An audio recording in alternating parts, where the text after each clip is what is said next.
when you don't want to mess your hair up and you're podcasting, you're gonna need some wired earphones. There's a lunatic in my neighborhood that's been walking a very sweet but big pit bull off leash, and I'm like, this is not going to end well. This is not going to end well in a busy city. If you see any dog walking around without a leash on, it's like, Then I saw another lady with a really small dog off leash, and I was like, you're just asking for trouble. You're just asking for trouble, people.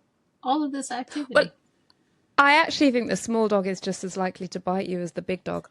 Well, you've been bitten by a small dog before, haven't you? Yes. Yes, see, I have. Yeah. That's why. Like, once you, and I haven't been bit. Well, no, I have been bitten by small dogs. But when I was a little kid, it's like one of those formative memories. Like, there was a neighbor who had a small white dog that was like mangy and always outside, and like lunged out of their property one day and like bit my mom square in the thigh. And she was already like scared of dogs. That just put a pin in it for her. Never again will I trust a dog. Oh, but she loves Kohli. She's loved. So my sister had a dog, a little Maltese a long time ago, and like that was my mother's first like, okay, dogs aren't. It was actually my dog. A boyfriend had given me a dog. Oh, do not give. That's a very strange gift to give someone. Who I was still a teenager at the time. Yeah, I was like red flag. I was, I was legally an adult, but there was still a teen in my age. Like, don't give young people pets to care for if they're not stable yet in life. So I ended up. But I mean, also it feels like a bit manipulative, doesn't it? 100%. So it's like, here's this cute, adorable, fluffy thing. You're gonna stay with me forever and ever, and we will be doggy parents. Yeah, I guess when you put it, I didn't even think of it from that lens. That's creepy. Oh my God. I was being groomed for marriage and child rearing. How horrible. The dog is the gateway to parenting. Oh my God, that's terrifying. Anyway, that's that dog liked my sister better than it liked me, as it should have. I was very like, you're gonna sit and stay and do all, I was got kind of OCD about the training of the dog, but I couldn't afford that dog at that time, so. Something is happening in your neighborhood right now. What is going on with all these sirens? There's sirens going on. So always a lot of sirens going on around. Well, I think in America in general right now, there's just a lot of sirens going on everywhere. So well, yeah. I'm like, who is that? Is that the National Guard? Who's coming to get us? Yes. We never know. I don't think I'm going to find out because you can't get any information about. Do you have this issue in the UK where you can't get local news, like what's happening in your like local area? Like right in that minute? Not in that minute, but like, like back in the day, you could go get a local newspaper and like read stuff that happened in your community, or like there's nowhere to get that kind of information today. Oh, that's a really good point. Like in Brighton, there are local, at least one local newspaper, the Argus. I feel like London has the Metro and stuff like that, but how local it is to neighborhoods, I don't know. That's what you're talking about, right? Actual yeah, like we had there was a local, I guess there's like online, but there's no place to get like breaking news. Like back when, you would listen to the radio, there would be like something would interrupt like whatever you're listening to be like, the police are investigating a 5-alarm fire in, Brooklyn's whatever neighborhood. Like there would be some kind of a little something where you would at least have a clue as to what was happening around you. And now it's like, because you don't have that like live real-time source unless you're streaming something all day or like know who to follow on social media. Like, how do you get this information, But even if you're streaming, I tend to find that that's a loop. That's a loop, and that's why a lot of seniors in the U.S. And certainly get like trapped in like Fox News world because they think that that's like the news. They're because they're used to hearing. If you're telling me it's a live news program, I'm going to hear the news of the day, and so they end up watching these programs, and I think they just get caught because it's like a slow transition into now I just listen to this, and now this is my source. This must be true. I have a show and tell for you. Oh my Oh, goodness. it's all the way What over do you there. got? It's some headphones. No, isn't it headphones? Or is it a headphone and mic situation? I can't No, read the Mike, small these are print. no, Mike. This is just a wired Wired headphones. earphone. Oh. Earphones, not Just to headphones. listen. Just to listen. Can you talk? Is there a mic on No, there or no? Just no, to nope. what? So Yep. why are we just gonna? Is this for running? Nope. Do you want it? Do Tell you want me. info? Okay, I'll give you info. Yes, So please. basically, okay, so this is kind of the opposite of advertising, I guess, but this is how much of a sucker my brain is. I was scrolling the Instagram, and there was, Subway takes. I love Subway takes, and somebody's take was like how nobody should be seen with wired earphones. Like since when they stopped giving them away for free with phones, they should be banned. They make no sense. And I was like, 100% disagree. But apparently they're trying to bring them back. Like it's a fad, which makes sense because there's that company that does the mixtapes on little cassettes. And so you kind of need a Walkman. And so how do you listen to a Walkman? It's wired, right? It's wired. Anyway, but I was like listening to this rant and I thought, but you know what? Like podcasting, when you don't want to mess your hair up and you're podcasting, you're going to need some wired earphones. So I got a bit obsessed and I went into HMV, which is a place I haven't been to for probably a decade. And I bought these. They're like travel friendly, tiny, so portable. And, if I want to do something fancy with my hair, I can still do the podcast. And not mess up the hair. I finally figured out how to do these headphones and not mess up my hair. So I'm like, okay, I can do this. And now you're bringing me wired little earbuds. Come on, that's like a game changer for the hair. But I mean, like, I feel like a bit of a sucker. These were $9.99, and I just, That's I just, nothing. it's nothing. But I did spend, a bit more than that on not these headphones, but the ones that are in London with the other microphone. And I am a gadget freak, perhaps. So I don't know. Like so recently, I want to say within the last 3 or 4 months, former Vice President Harris was on one of the talk shows here in New York, and she talked about how she still uses her wired earbuds, like they're listening to our Bluetooth devices. Like if you think your safest bet is to be wired because it's not. So it's interesting to hear the former vice president of quote unquote the most powerful nation in the country say, I still use wired. And so it became like a little trending topic of like, hang on, why would she, like, she said it kind of tongue in cheek, but she also was very serious. So it was like, yeah, Right. because people are That's always like, our devices are listening, and there's been like more confirmation that that's actually happening. So one of her hacks for that is to not use Bluetooth as often as she can. I just thought that was wild that was coming from a former vice president who has security details of the world in her head. And kind of cool that she said it on a national program that she was a guest on. So that's why I was like, why are you doing the wireless? Because I didn't know if that sort of news had made it across the pond or if that became like a talking topic there. But it definitely made wired earbuds a trending topic here because of that interview. Maybe that's why they're in fashion. Maybe that's why people are talking about them. I just thought they were trying to bring them back because of Walkman and stuff. I didn't even know they were trying to bring. It's just Subway takes. But you know me. You tell me the news. I don't actually. You are my newspaper.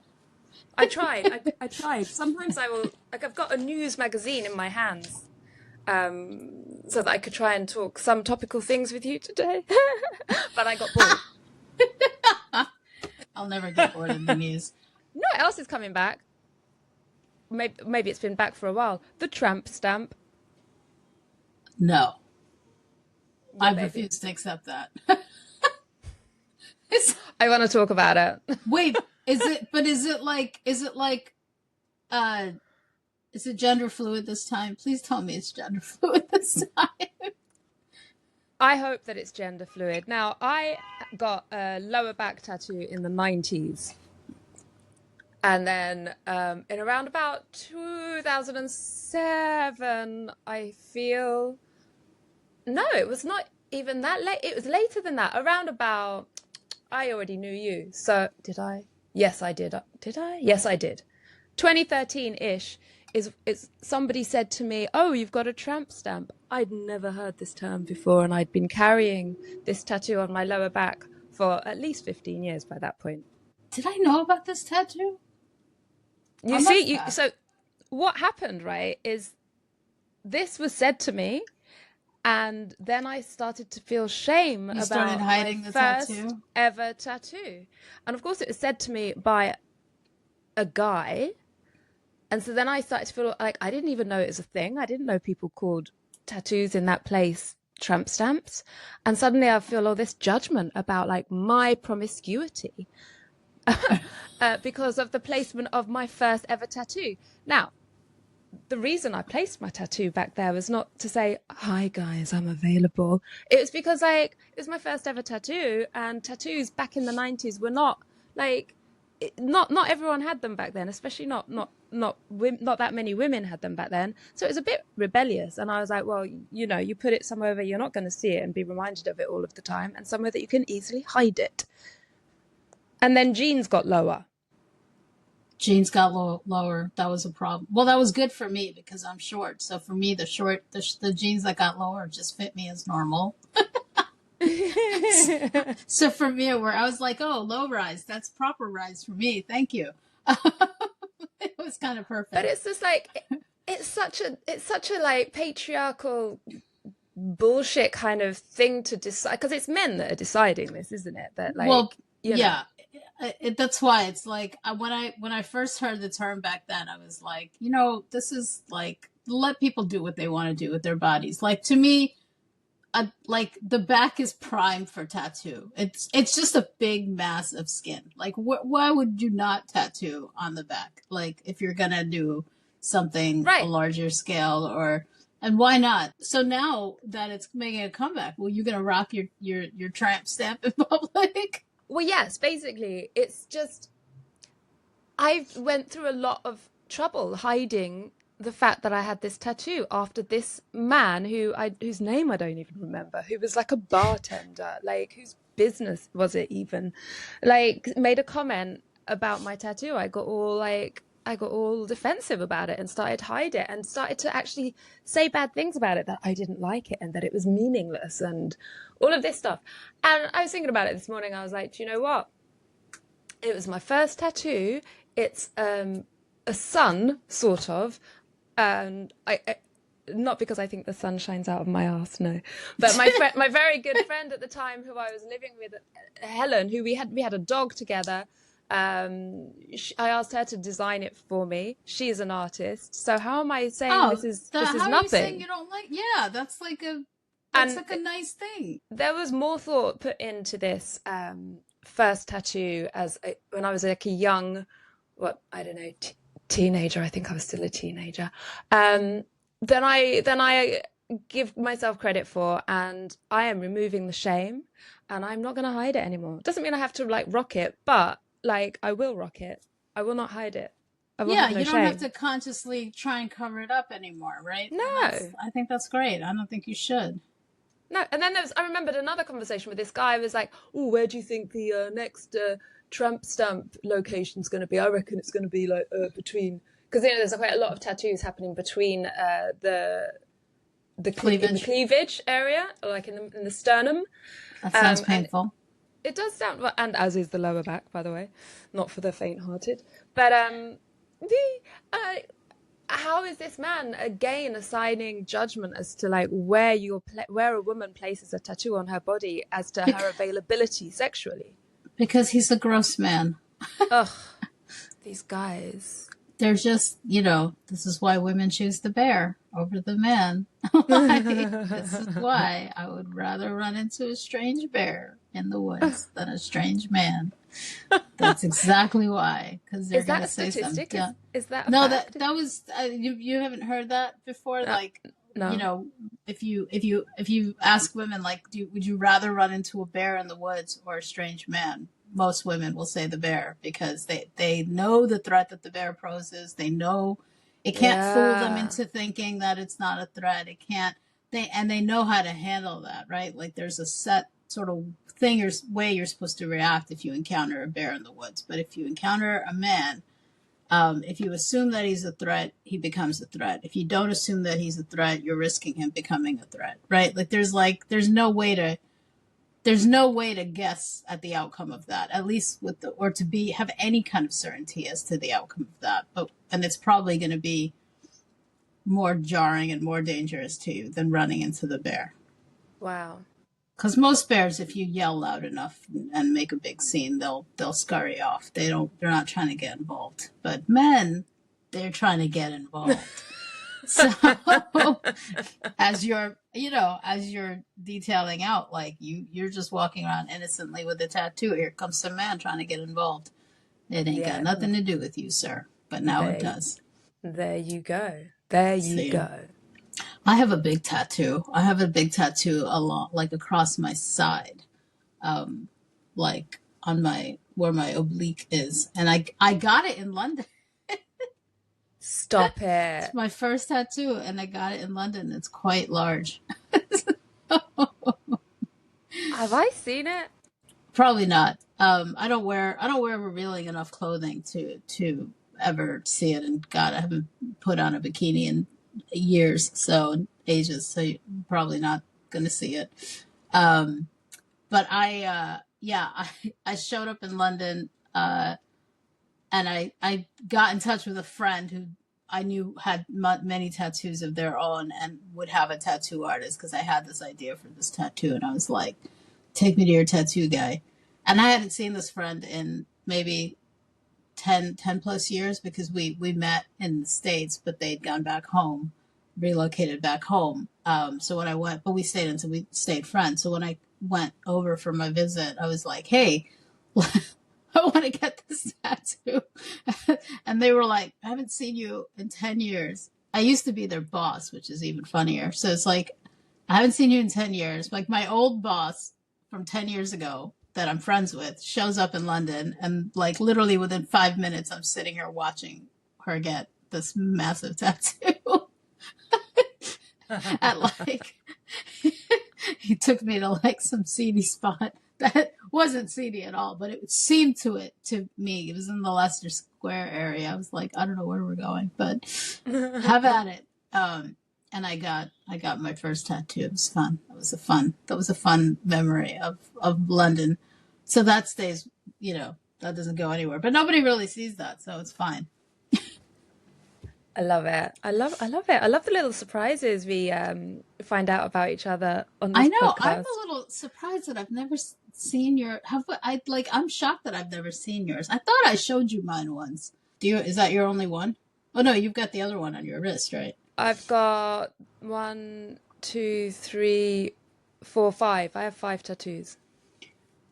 I have 2, and the second one I spent a fair amount of money to have removed, and they weren't able to successfully remove the whole thing because it turns out that the person used a really how when they make the color, like they rooted the color in like the red ink in the red dye, and the red is harder to like the black tattoos you can laser off and it's like they never happened.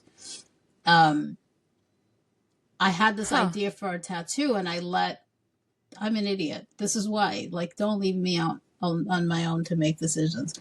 I let a friend of mine he was actually my creative partner at the time. We were an art and copy duo at an advertising agency. So he was my creative partner at the time, and he was tattooing. So I was like, hey, can you do this tat for me? Like I had, and he had been tattooing other people at work. So I was like, oh, this is fine.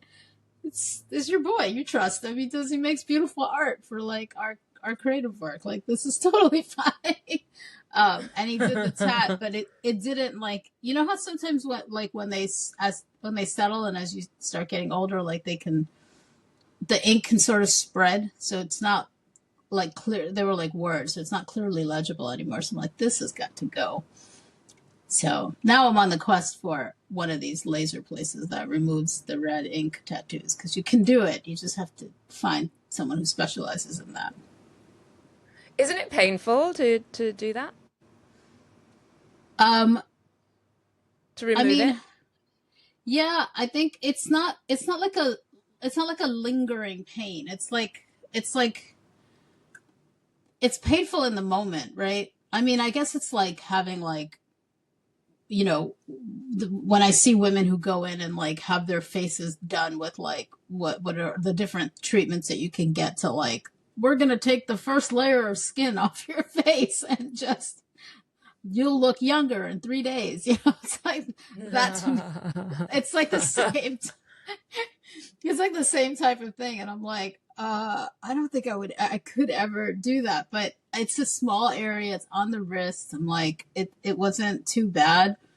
Um, and they blow really cold air on the spot while they're hitting it with the laser, and it's very Mm. quick. Like they actually move very quickly over the surface and just follow the actual lines of the tattoo. So it's kind of cool because you can see it starting to disappear as they're doing it. It's wild, you know, and then you sit there Wow. with an ice pack for a while. I did for a while want to remove my lower back tattoo because of the shame of the tramp stamp. No, I'm your glad friend I'm made that glad I for you. didn't. Yeah, Yeah. keep it. Don't let some, Yeah. listen, that's just men interfering. Yeah. They like to interfere and get up in your business. Yes. Totally overrated. It's another thing that's overrated, working. Can I just retire? Like, when does that happen? When do we get that privilege? I guess it You don't depends want to on. because you're jamming on your acting career. Like, I wouldn't want to retire if I were you. But Yeah, I don't want to retire. And like, no, I don't want to retire. I like what I'm doing now finally, and it's taken so long for me to get back to it. And so I feel I'm not always lucky enough to get to do it and to be paid for it. So there is that. But I feel like if I wasn't doing this, then I would want to be my friend who sails around the world and is currently in Madagascar. oh, nice. That's not a bad life. Yeah. I did try and sign up for a sailing school because I had it in my head that I would learn how to sail. Um, so maybe I'll do that after I've come over for my visit next month. Yeah. And maybe I'll do Yeah. that when I get back here and do some winter sailing. You know what I wanted to ask you about? I wanted to ask you because we had talked previously about like being pretty regimented about like trying to be regimented about health and wellness and all this kind of thing, right? But like I know like I have a ton of guilty pleasures inside of that world of like, even though I'm vegan, even though I try and be like on top of my health and I'm like obsessed with my sleep patterns and all this kind of stuff, I still have like little guilty pleasures that I partake in every now and then. Yeah. Like, and Yeah. it's stupid things. It's like, a Coke Zero and a bag of crisps, right? Or potato chips. It's like dumb shit. It's not even anything so significant, but like, do you have any, like, what are some guilty pleasures that you still like? Cause I have you're so quite, many. like, you run and you're like, you take really good care of yourself, but like, there has to be some like silly things that you do in there. I have so many guilty pleasures, and they're not even that infrequent. Coke Zero and the crisps or potato chips is up there. It's not good for me, but sometimes you know what? If I've got a headache, sometimes it just works better than a headache pill. I don't know what to Isn't say. It that just crazy? works. Like, what the hell It's is it about wild. that? A guilty pleasure, it's weird because it suggests to me that it's something you don't do very often. But I do a lot of my guilty pleasures quite often. So I probably eat about 10 biscuits in the morning with coffee. It's not an exaggeration to say 10 When you say biscuits. biscuit, so like I think the Brit biscuit and the U.S. biscuit are different. So what is your, is it a cookie? It's a cookie. What kind of cookie? So, well, it might be a Biscoff. Do you guys have Biscoff over there? Yeah. We've got Biscoff in the grocery stores. Okay. Okay, so it might be a Biscoff because they're vegan. It might be Oreos because they too are vegan. Wait, That's wait. kind of it. You'll have What? so you'll have Oreos and coffee for breakfast sometimes. This is news to me. I'm fascinated by this. Yeah, and like if in rehearsals I have even more biscuits than like I would just they will fuel if I get like in rehearsals they will fuel my rehearsals and so people see how many biscuits I actually eat. I'm known to just come with my own stash of biscuits that I will share, but because I need to make sure there are vegan biscuits in the room during rehearsals because if I get stressed in a rehearsal and hungry, I need to be munching on that sugar. Yeah. I love it. I love this. I love this for you. People are always quite surprised at quite how many biscuits I get through. But I do. Well, because you're like ridiculously lean. See, if I even looked at a biscuit, I'm just going to gain 10 pounds. Like without even if I carry on working out and training, I cannot add any. But that's just, Asian body type, South Asian body type. We just put on weight by looking at sweets. But I haven't done, so there's like a non-Oreo brand that makes like an Oreo type of a cookie that's vegan here. That's a little bit like the ingredients are a little bit better, but I don't notice a difference. I actually find the taste of the Oreos worse than these like sort of knockoff Oreos that I get. Yeah, no, they're not actually fantastic tasting. I have tasted better knockoff Oreos. My preference is always going to be a Biscoff. My preference will always be Biscoff. Biscoff, yeah, Biscoff gets a lot of play in the vegan sweet treats world because it's like if you crumble it onto like vegan ice cream or like add it as like a people make like pastes out of it to like put into cakes and things because they're vegan. My most guiltiest pleasure would be to have a day, and it's not, this usually happens if I'm experiencing burnout. If I'm in some kind of burnout, it used to be when I was having a hangover, but I don't have hangovers anymore. I now get social hangovers or burnout, because of my neurospiciness. So if I'm having a burnout and if I have the luxury of not having to do anything the following day, I probably do have things to do, but I don't have to be anywhere. My guilty pleasure then is to stay pretty much horizontal and watch about 8 hours of Netflix or other streaming service, which I consider putting in a day's work. I don't think of that as like a guilty pleasure because to me that's like, well, for you it's like it is work because part of the craft of being an actor is to watch people's performances. I do justify it this way, so thank you. Yes, I do as well. I mean, look, I justify it that way as a writer and like as like someone who's I just want to know, like I need to kind of know what's happening, what's on trend. Like I don't want to ever be in the situation where like everyone's talking about Severance, for example, and I don't know what the hell they're talking about, but I have to. I still haven't seen it. I know, but I have to like pretend that, like, it's like I hate not knowing what's going on, and I'm like, I'm gonna have to watch this. God damn it! I'm glad that I did because it's an excellent show. But I also like, and still very much an aspiring writer, I like to watch how problems are solved by the writers who make these series and things like that. So I also justify it as like it's not guilty pleasure. This is I'm paying attention in a different way. What's today's big question from the 36 questions? I've got the cards again because I'm in Brighton, so I can do this. I can unwrap them. So this is. I just feel like we should nod to it again. Dr. Aron Arthur's 36 questions to fall in love. Yes. Yeah, from the New York Times article that was out a while ago. Was that like 2015 or something? It's been out something for a while like that. Now. Yeah, I love it. So I'm shuffling the cards, and so Tia's taken the questions and written them out on these note cards, which is quite cute, and she keeps them very nicely wrapped and tucked away. What do we got today? Oh, number 7. Got a question. Number 17. What is your most treasured memory? See, I don't like memory questions.